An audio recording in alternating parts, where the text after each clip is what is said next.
Hiya, hiya, hiya. It's Joey Reynolds Rap, and I'm broadcasting live from my porch.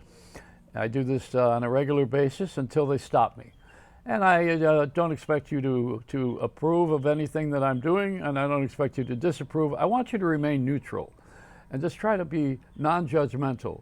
Just try it for a minute. Let's see if you can do that. I want to give you an exercise. I wonder if anybody can really just not make a judgment.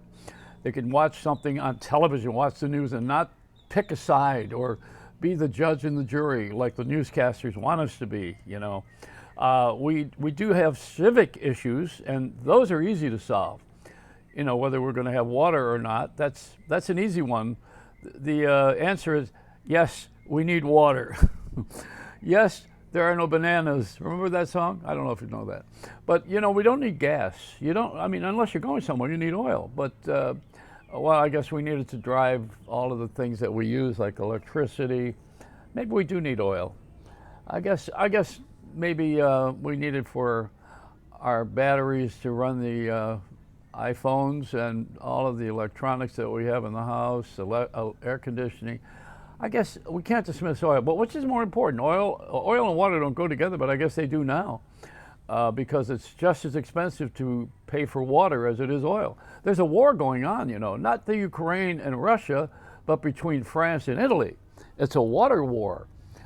Perrier, Pellegrino. The Italians are far more generous. Mine's bigger than yours. And this is the water that we are getting out of the ground with the source Perrier, or is it tourist?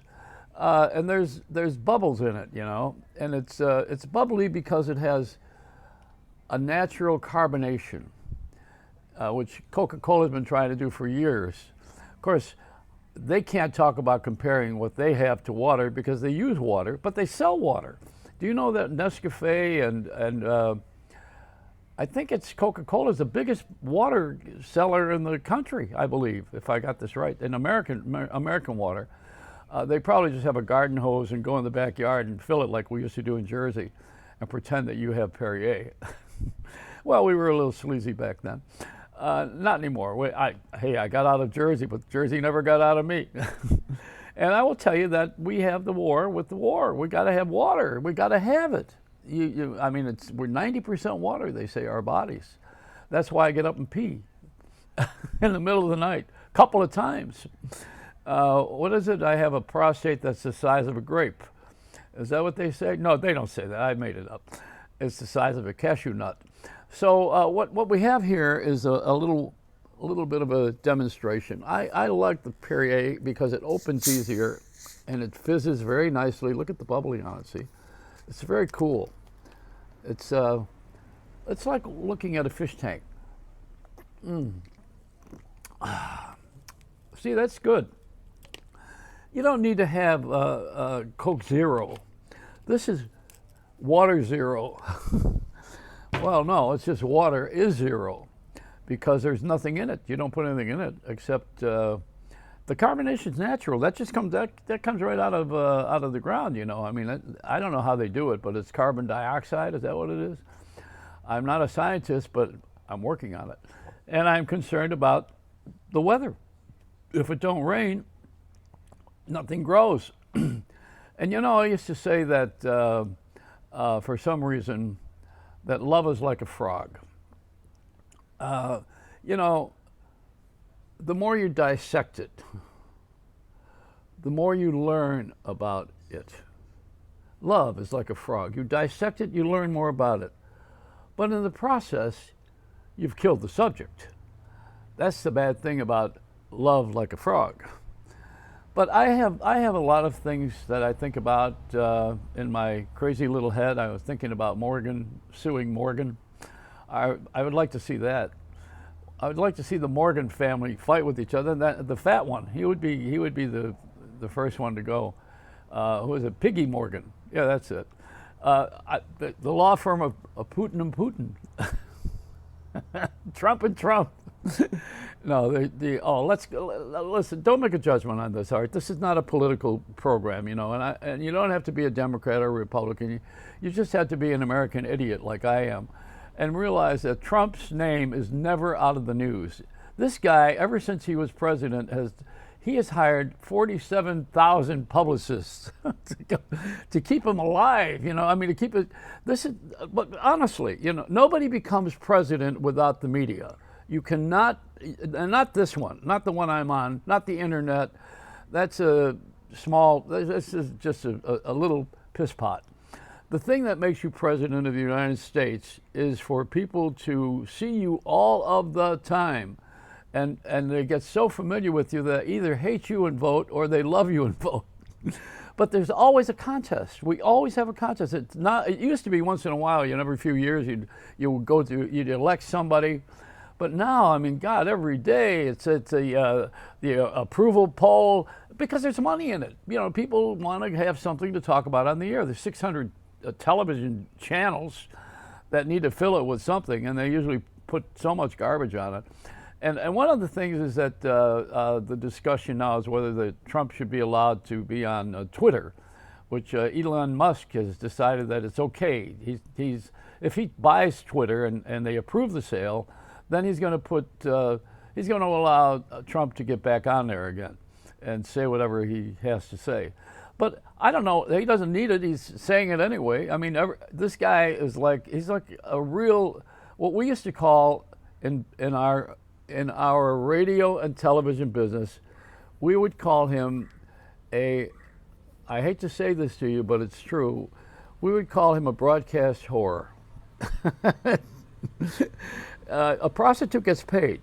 Now this guy's got to pay fines, or I don't know how fine they are, but he has to pay fines, and then they gave him an exception. Who else would go to court and you get fined something, and the judge says, yeah, but let's make a few exceptions here.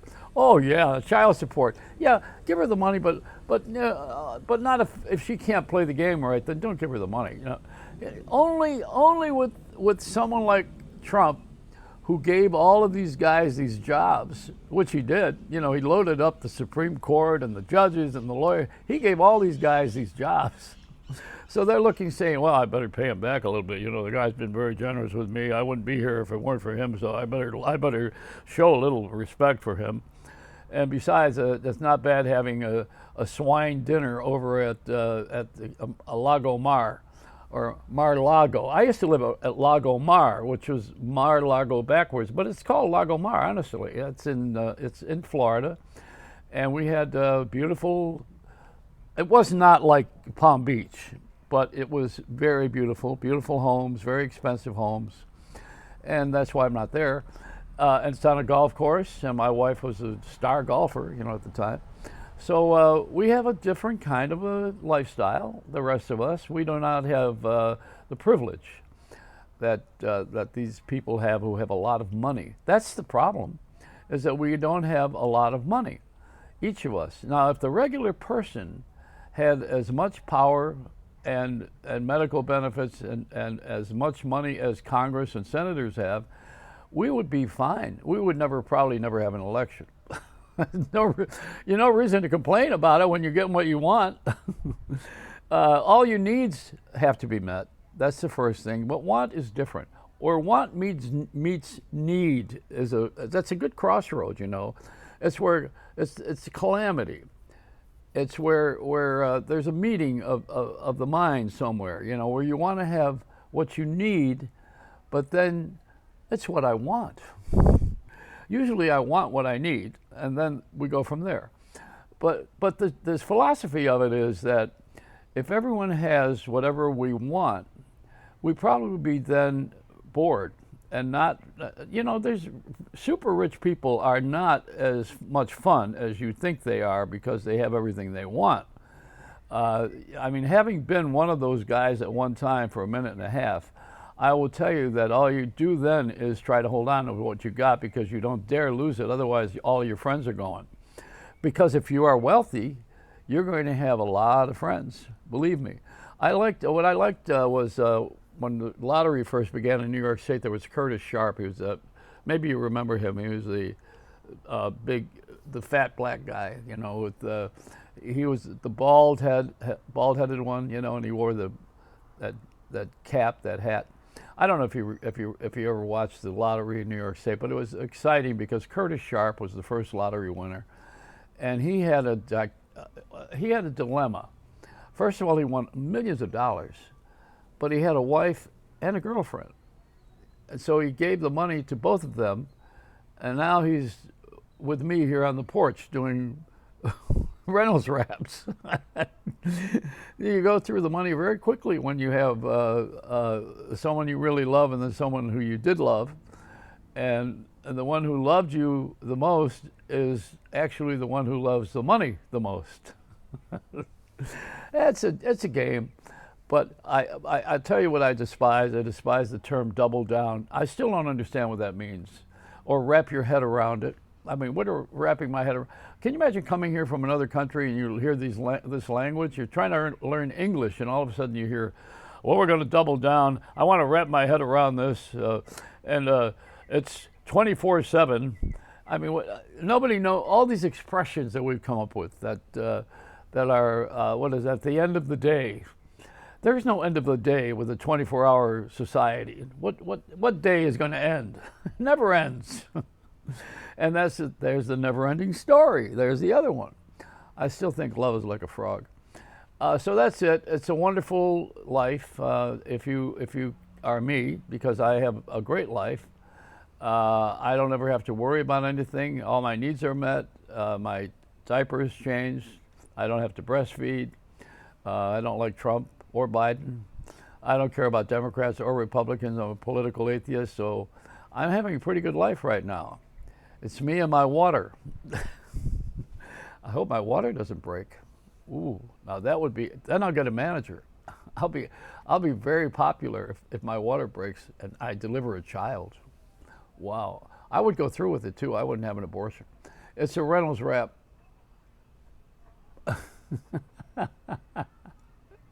Did I laugh at my own joke? Yeah. All right, get out of here, will you?